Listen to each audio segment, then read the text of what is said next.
waan sharafno waa sii daynay maanta dib la isuma cafeeyey inaan waxba ka suuroobayn nabadgelyada iyaga u baahan doona waa Nuux Cumar meesha Nuux Cumar hore waan isu dilay hub iyo tigniiko iyo maxaabiis baan ka qabanay dadkan kala socda waxba ka jira waana lagu guuleystay waad maanta halka laga hayo shidan iyo waqdariya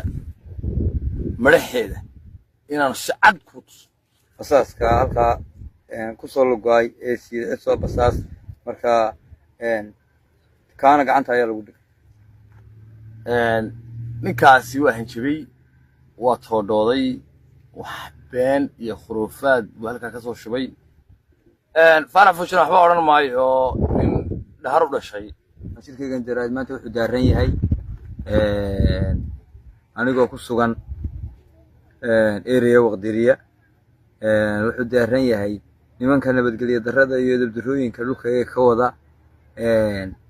cid kasta oo hadday dawlad tahay iyo hadday cid kale tahay oo nabadgelyo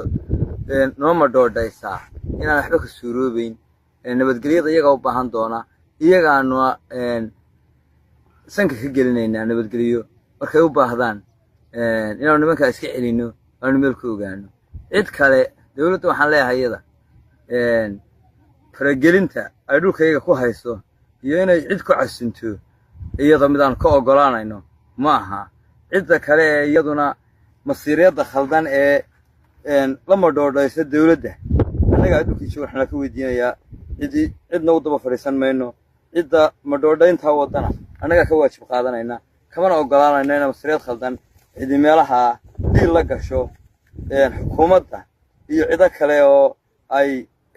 la gelayso dhiilal kama taa ka dhul ah oo dhulka iyaga ah oo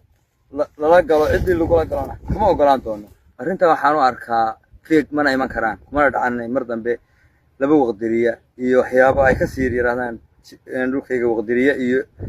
shidan iyo area ay mar labaad ku soo noqdaan oo ay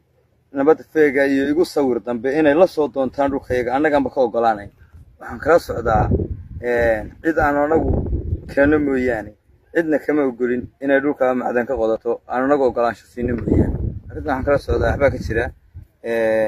waana lagu guuleystay basaaska halka ku soo lugay ee soo basaas marka kaana gacanta ayaa lagu dhigay hadalka kursi baadhibiye gudoomiyaha kursin